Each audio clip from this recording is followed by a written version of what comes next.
मुझे लगता है इंदौर का सबसे ज़्यादा विकसित क्षेत्र तो 2 नंबर है। मुझे लगता है पिछली बार से ज़्यादा मतों से हमारे उम्मीदवार माननीय लक्ष्मण सिंह जी विजयी होंगे। विधायक पुत्र ने वहां पर मारपीट की, उनके खिलाफ मुकदमा भी कायम हो गया। ऐसे में सिंधी समुदाय में कहीं आक्रोश उत्पन्न हो गया और उनने खिलाफ वोटिंग की हो।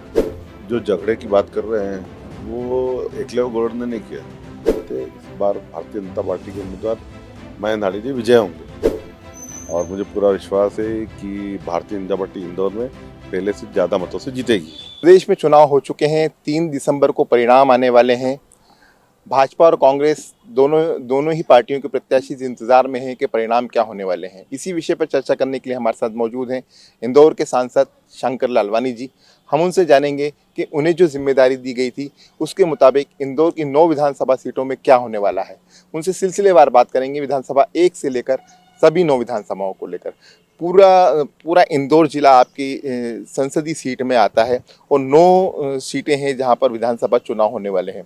और बताया जा रहा है कि इस बार मुकाबला बहुत टक्कर का था। हम 1 नंबर की बात करें तो वहाँ कैलाश जी और संजय शुक्ला आमने सामने, आपको क्या लगता है? भारतीय जनता पार्टी के उम्मीदवार कैलाश विजयवर्गीय हमारे बहुत ही वरिष्ठ नेता हैं और जिस प्रकार उन्होंने इंदौर में क्षेत्र क्रमांक 4 से विधायकी शुरू की थी, उसके बाद 2 से, उसके बाद मऊ और मऊ के बाद वो राष्ट्रीय महामंत्री बने और राष्ट्रीय महामंत्री के बाद 1 नंबर। तो इतने महापौर की भूमिका में रहे, तो इतने वरिष्ठ नेतृत्व था। मुझे लगता है कि वहाँ हम एक ऐतिहासिक मतों से जीतेंगे भारतीय जनता पार्टी कैलाश विजयवर्गीय जी। 2 नंबर की बात करें, वो तो सुरक्षित सीट मानी जाती है बीजेपी की। वहाँ से किसी को हराना इतना आसान नहीं है और जब नाम आता है रमेश बिंदु लगा दादा दयालु का, तो कोई भी कैंडिडेट हो वहाँ पर टिक नहीं पाता है। वहाँ क्या आकलन है, लेकिन लोग ये कह रहे हैं इस बार लीड कम होगी। बिल्कुल नहीं होगी, लीड बढ़ेगी। जिस प्रकार क्षेत्र क्रमांक 2 में रमेश मेंदोला जी ने काम किया है, हर दुख दर्द में वो खड़े हुए हैं, कोई सा भी समस्या हो लोगों की।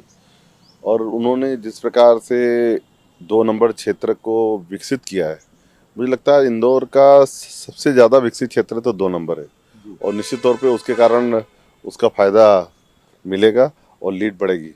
विधानसभा 3 यहाँ पर नए प्रत्याशी को मौका दिया। आकाश विजयवर्गीय को यहाँ से ड्रॉप कर दिया भाजपा ने, क्योंकि उनके पिता को टिकट दे दिया था। और आपकी पार्टी ऐसा सोचती है कि पिता पुत्रवाद नहीं चलना चाहिए, परिवारवाद नहीं चलना चाहिए। इसके चलते गोलू शुक्ला को टिकट दिया और पिंटू जोशी जो कांग्रेस की तरफ से थे, दोनों ही युवा उम्मीदवार थे। ये 3 नंबर सीट मध्य क्षेत्र की होती है। यहाँ क्या लग रहा है आपको? भारतीय जनता पार्टी जीतेगी और ये बात सही है कि दोनों उम्मीदवार नए युवा हैं, लेकिन जिस प्रकार से आकाश विजयवर्गीय ने वहाँ काम किया, भारतीय जनता पार्टी की सरकार ने वहाँ काम किया, माननीय मोदी जी के नेतृत्व में प्रदेश शहर में जिस प्रकार से काम हुआ, शिवराज सिंह चौहान जी के नेतृत्व में शहर में विकास हुआ, उसका फायदा हमें 3 नंबर को मिलेगा। 4 नंबर जिसे अयोध्या कहा जाता है और इसको भी भेदना कांग्रेस के बस की बात नहीं है। हालांकि इस बार सिंधी कैंडिडेट राजा मनवानी को वहाँ से कांग्रेस ने टिकट दिया और ये उम्मीद जताई कि शायद सिंधी समुदाय कन्वर्ट हो जाए और ये सीट कांग्रेस के खाते में आ जाए। 4 नंबर हमारा भारतीय जनता पार्टी का गढ़ है और लगातार हम वहाँ जीत रहे हैं, हमने काम किया है। मुझे लगता है पिछली बार से ज़्यादा मतों से हमारे उम्मीदवार माननीय लक्ष्मण सिंह जी विजयी होंगे। आपको ऐसा नहीं लगता है कि इस बार वहाँ पर जो विवाद की स्थिति हुई, 4 नंबर में कभी विवाद नहीं होते थे, लेकिन विधायक पुत्र ने वहाँ पर मारपीट की, उनके खिलाफ मुकदमा भी कायम हो गया। ऐसे में सिंधी समुदाय में कहीं आक्रोश उत्पन्न हो गया और उनने खिलाफ वोटिंग की हो। देखिए, वो जो जो झगड़े की बात कर रहे हैं वो एकलव्य गौड़ ने नहीं किया। वो स्थानीय स्तर पे कुछ इश्यू रहा होगा और उसके कारण वो हुआ होगा। पुलिस उसकी जांच कर रही है, वहाँ से हम भारी मतों से विजयी होंगे। एक बड़ा फैक्टर चल रहा था चुनाव के पहले विधानसभा 4 को ही लेकर, और सिंधी समाज एकजुट हो गया था और सिंधी समाज टिकट मांग रहा था। इवन वो ये भी कह रहा था कि अगर भाजपा से शंकर लालवानी जी को भी अगर टिकट दिया जाता है विधायक का, तो हमें स्वीकार है, लेकिन किसी सिंधी कैंडिडेट को दिया जाए। कांग्रेस ने इसका फायदा उठाया। देखिए, ऐसी बात नहीं है। भारतीय जनता पार्टी कभी भी जातिगत आधार राजनीति नहीं करती, न धर्म के आधार पर न राजनीति के आधार पर। भारतीय जनता पार्टी विकास के मुद्दों को चुनाव लड़ती है और हमने कभी भी समाज को बांटा नहीं है। तो मुझे नहीं लगता है कि इस प्रकार की बातें आई होगी। कुछ स्थानीय लोगों ने ज़रूर इस बात को उठाया होगा, लेकिन मुझे लगता है कि हम पहले से ज़्यादा मतों से विजयी होंगे। 5 नंबर की बात करें तो यहाँ पर महेंद्र हांडिया जो लगातार चुनाव जीतते आ रहे थे, वरिष्ठ नेता है भाजपा के, उन्हें मौका दिया गया। सत्यनारायण पटेल जो पिछला चुनाव बहुत कम अंतर से हारे थे, कांग्रेस ने उन्हें मौका दिया। यहाँ पर ऐसा हमें महसूस होता है कि परिवर्तन की लहर है। भाजपा और आप सांसद सांसद रहते हुए क्या सोचते हैं? 5 नंबर में महेंद्र हांडिया जी लगातार काम कर रहे हैं, लोगों के बीच में बहुत ही सरल, सहज और एक फ़ोन पे आने वाले सबकी समस्याओं को हल करने वाले ऐसे महेंद्र हांडिया जी 5 नंबर से विजयी होंगे। हमेशा वो जनता के बीच में रहें, लगातार रहें और विकास के बहुत सारे 5 नंबर में इतने काम हुए और उसको लेकर जब हम जनता के बीच में जाते हैं तो निश्चित तौर पे उनकी ऐसी छवि बनी है कि वो हमेशा सबके दुख सुख में खड़े रहते हैं। इस बार भारतीय जनता पार्टी के उम्मीदवार महेंद्र हांडिया जी विजय होंगे। अंतरकलह की बात आती है विधानसभा 5 में लेकर, क्योंकि जो पूर्व पार्षद थे उनको टिकट नहीं दिया गया था। उसमें एक नाम अजय सिंह नरूका जो निगम सभापति भी रहे, दिलीप शर्मा जो एमआईसी मेंबर रहे, और भी कई सारे ऐसे भाजपा नेता हैं जो कहीं ना कहीं नाराज थे 5 नंबर में इस बात को लेकर के उन्हें पार्षद का टिकट नहीं दिया। देखिए, नाराजगी नहीं कह सकते। भारतीय जनता पार्टी के पास उम्मीदवारों की कमी नहीं है, अच्छे कार्यकर्ता हैं और अच्छे चुनाव लड़ भी सकते हैं, लेकिन टिकट एक को मिलता है। तो मुझे लगता है कि चुनाव के पहले ये हो सकता है कि और कार्यकर्ता ग्रुप में पार्टी में प्रजातंत्र है, सबको मांगने का अधिकार है, उन्होंने अपनी बात रखी होगी। बाकी वो चुनाव में लगे रहे, कहीं सपोर्टेज नहीं हुआ, कहीं विरोध नहीं हुआ और उन्होंने काम किया। बात करें राऊ विधानसभा की, इसे बहुत महत्वपूर्ण सीट माना जा रहा है। जैसे विधानसभा 1 को महत्वपूर्ण माना जा रहा है, ऐसे राऊ विधानसभा को भी माना जा रहा है, क्योंकि वहाँ से जीतू पटवारी जो कांग्रेस सरकार में मंत्री थे, जीते भी हैं पहले भी वो, और इस बार फिर वापस से मधु वर्मा को आपने वहाँ पर भेजा है और टिकट बहुत पहले दे दिया गया था। अभी आपको क्या लग रहा है, क्योंकि ऐसा बताया जा रहा है, जो हमारा सर्वे कहता है वहाँ पर कहीं ना कहीं जीतू पटवारी भारी है। हमारे मधु वर्मा जी वरिष्ठ नेता है पार्टी के, लगातार उन्होंने इस शहर में नगर निगम में मैं 84 से देख रहा हूँ, 83 से देख रहा हूँ उनको पार्षद के रूप में लगातार 4 बार पार्षद रहे, अलग अलग पदों पर रहे, इंदौर विकास प्राधिकरण के अध्यक्ष रहे। उन्होंने बहुत सारे विकास के काम किए और इंदौर का एक नया स्वरूप देने में उनकी प्रमुख भूमिका रही है।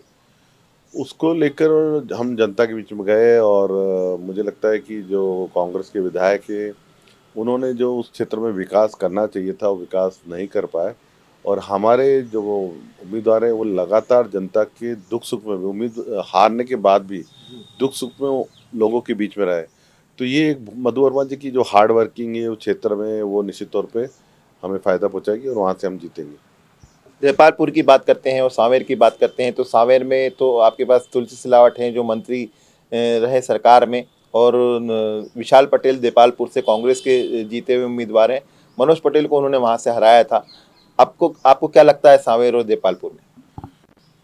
सावेर में हम पिछली बार भी बहुत मदद से जीते थे और अभी जो मैं लगातार सावेर में जा रहा था जिस प्रकार के पल्स लग रहे थे हम पहले से लीड बढ़ाएंगे और कोई बड़ी बात नहीं है कि 60,000 से ऊपर की लीड हो, ऐसा लग रहा है जिस प्रकार के पल्स आ रहे थे। तो निश्चित तौर पे वहाँ भारतीय जनता पार्टी जीतेगी।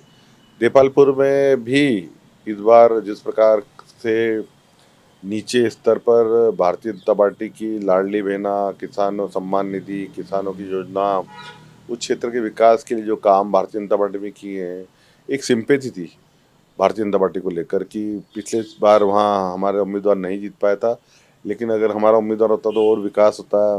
माननीय मुख्यमंत्री जी ने वहाँ नर्मदा की जल पहुँचाया, सड़कें बनी, सिंचाई के साधन बढ़े, सब बढ़े।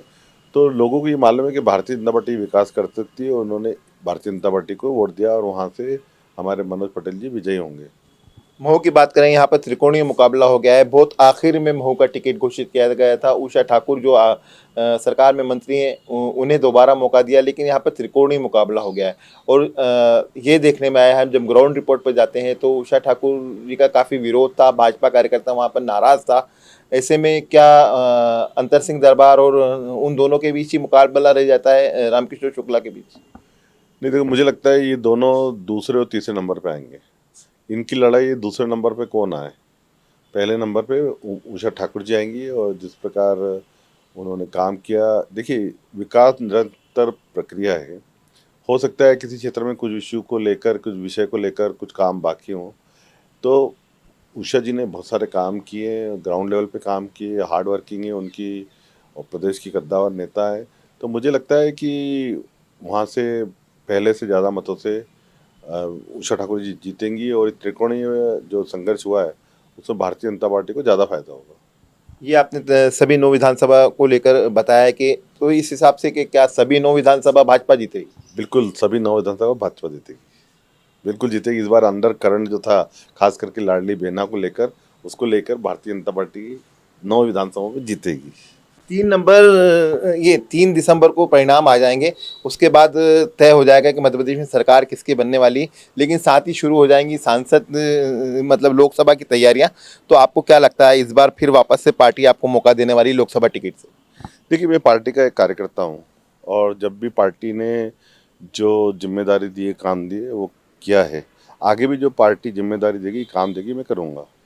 आप उनके कार्यकाल में जो काम हुए इंदौर शहर में, या मेट्रो है, दूसरे फ्लाईओवर्स हैं, आप ट्रेन्स भी लाए यहाँ पर, और भी कई सारे काम यहाँ पर किए, तो और सबसे बड़ी बात तो ये है कि आप अत्यधिक मतों से जीते हैं।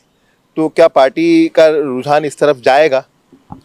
देखिए, मैंने जैसे बताया, पार्टी ने जो दायित्व दिया, काम दिया, वो हमने किया है और पहले भी जो काम दिया था, दायित्व दिया था, हमने किया है।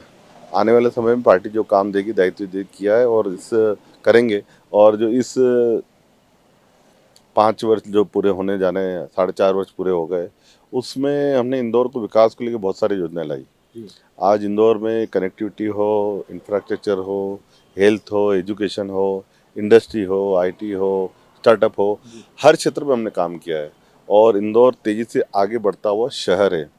पूरे देश में अगर किसी भी शहर की ग्रोथ रेट देखें तो 12% से ज़्यादा नहीं है, हमारा इंदौर ही है जिसकी ग्रोथ रेट 14% है। मेरा अंतिम सवाल आपसे, यदि ये 9 विधानसभा सीटों में से आप सपोज करें 9 के 9 जीत जाते हैं तो वो बहुत फायदेमंद है आपके लिए, और यदि 9 में से कुछ सीटें आप हार जाते हैं तो ये लोकसभा के लिए कितना नुकसानदायक होगा?